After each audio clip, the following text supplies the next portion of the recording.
they're actually changing over and going from pay to play to free to play, and they don't really need to. So the change to from free to play has just made so many new games have the access to come out this year and get spread out there. For instance, Firefall, um, MechWarrior Online. Uh, I could go on. PlanetSide 2, PlanetSide 2, Smite, exactly. Tribes Ascend, Tribes Smite. Ascend.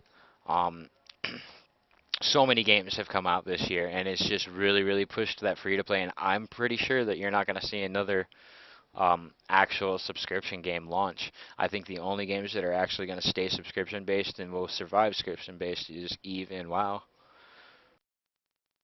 Yeah, I think I could agree with that, but it only takes one game to bring you back into the mold. So if if there's a game that is done extremely well, has pretty much everything in it that almost anybody would want, and let's just call it virtually a WoW clone on steroids, you could easily see that model return, and that's something that I really fear happening for the industry, because moving to free to play is really the best model.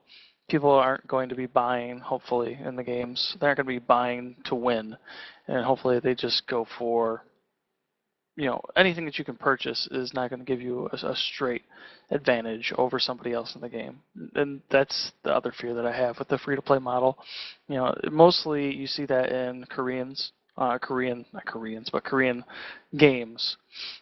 And that model is strictly against the whole value system that I have. You shouldn't be able to buy your way to the top, pretty much. You should have to work for it. And if you can buy something that helps you work to the top, that's okay, or if you can buy something that's, just an experience booster, or if you can buy something that is, now, for instance, in Guild Wars 2, instead of experience, when you're PvPing, you get, a different point set, you get something that boosts that, that's okay. Because there's nothing in Guild Wars 2 that you can purchase with that's going to give you an advantage over another player. Or if you want to buy something that's just aesthetic, if you want to buy, a new hat, or you want to buy a mask, or whatever you want to buy for your character, those are okay things. But when you're talking about ammo that does double the damage, or you're talking about a gun that is better than every other gun that you can find in the game, then you're starting to get into issues. So as long as they keep with the current iteration of what they've got going, I think we're going to be all right, and it's a good step towards the future. Well, and I think that the players really have spoken on that topic, and they don't want people to have an advantage. I think that there's still a lot of discussion about, people that are just stocking XP buffs and just using those to be able to get to the top as quick as possible and stuff like that. But that's always going to happen in every game. There's always going to be those people that are able to play more than you, and they're going to find an exploit, they're going to go search for that exploit, and they're going to get to the top before everybody else. And I don't think that adding a 10% XP boost is going to really change anything on that on that in that aspect. And it also does No. benefit the people that don't have a lot of time to play, because if they don't have a lot of time to play, but they still want to be competitive, they have the option to be able to get those XP boosters and use them when they have to. Um, so I think that it is, in those kind of terms, it's definitely working out for the free-to-play model, and people are making way more money than they ever did in a subscription-based now in free-to-play. You talk to somebody that's played League of Legends, and they're like, yeah, dude, the game is great, it's free-to-play. Well, how much have you paid? I've bought every god that's come out since launch. So you're like, So that's like roughly around $200. you know, More like 4. Whatever. It's they're making a lot of more money off of it, but we're also enjoying it, and we have the option to say no, I don't want to give you money. So I think that giving gamers more options, it's also giving everybody access to the game. It's definitely going to spread like wildfire, and it's definitely pushing gaming in the right direction. Absolutely. Um, so last year we had a couple of pretty good games come out, but nothing really stuck.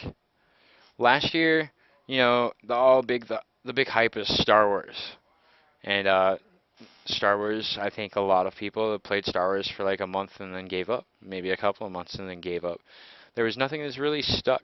This year, I don't know if we can say the same. We'll have to wait till the end of the year, but I think that we're going to find a lot of success in Guild Wars, in Guild Wars 2, and I think that and I definitely think that you're gonna find that FPS is gonna make a big comeback this year. Um, with Counter Strike and with Firefall and some other games out there, FPS is starting to make a comeback this year too. And last year there was what was there for FPS? APB and Brink. And Brink was so blown out of proportion that it was ridiculous. Brink was terrible. And APB was fun in its own right, but I don't say exactly call it an FPS. It was more like a TPS. It was a third-person shooter. It had definite Yeah. FPS concepts though. But I'm glad to see that free to play is widening the market and giving people more advantages to come out with other games because I like all different types of games. I'm an FPS player at heart, but I enjoy MMOs. I enjoy RTSs and I love FPSs, so I'm glad that I have access to be able to try out all these games with the new free to play models that are coming out, and I'm really glad that the developers are taking advantage of it too and pushing out more games that I'm enjoying. Most definitely. And that brings a lot more people into the mix as well. If you don't have to pay for a game straight out, you can just go and download it while you're sleeping. When you wake up, you can give it a shot. If you don't like it, that's all fine. But if you do like it, that's going to get more people into the actual gaming field. So that's a real boon for the industry itself. You're not just sitting there, hoping and praying that people are going to buy your $60 box that has one disc in it that costs you probably 50 cents to purchase. Right. It's kind of like counterintuitive. Why am I spending $60 on this game? I don't understand. Well, we put $8 million worth of effort into it, or $10 million worth of effort, or 20 million, or 100 million, whatever you put into it. Well, that's all fine and well, but why? Let me try the game and see if I like it. And if I like it enough, I'm probably going to buy something from you. And it's probably going to be more than your $15 monthly subscription, or it's probably going to be more than your $60 box cost. So, I mean, Right. really, that's just the easiest way for them to bring more people into the fold and also make more money. I mean, hell, I don't play League of Legends all that much anymore, but I know I put at least $300 into it. So, I mean, they made more than the $60 cost that they could have charged me. And I think a good example would be is like for instance, Terra. Terra wasn't a bad game. It had a lot of good concepts, but not a lot of people got to play it because there was a price tag on it, and it was also a westernized game. So it already had the stigma about it that people didn't want to get involved in that kind of stuff. It might not have been their flavor, whatever the case may be. It was a turnoff because they had a price tag on it. If if they had launched that game as a free-to-play model initially instead of having a demo for it a month later after its initial launch, more people would have gotten to be able to take the game and say, okay, I like this. This is actually decent. Okay, I can deal with having these cartoonish people, blah, blah, blah. They would have probably a healthier player base than they do now. And Terra was in a game that was really that they couldn't have gone a free-to-play model. They could have had everything be aesthetic too as far as the things that are on the cash shop. It's just they made the wrong decision in trying to do that. So a free-to-play model is definitely No, the problem with Terra ultimately, in my opinion, was aside from the fact that they didn't have PvP set up properly, and still don't, is they tried to double dip. They charged you $60 for the game, and then they had a cash shop on the side as well. That's a huge turnoff for a lot of people because you can buy a lot of stuff. So if you want that aesthetic stuff, they've got it, but you have to purchase it. If you want to not have to ever spend your real money on a subscription for the game anymore, you can have somebody else buy it for you, and you can purchase it with in-game currency from them on their auction house. So there's a lot of different things going on there yeah, that and I I think just that's a don't cool mesh well with. system. I think it's a cool system though that you can pay for your monthly subscription with in-game currency, but again, I mean, at that point, that's somebody's already buying it, right?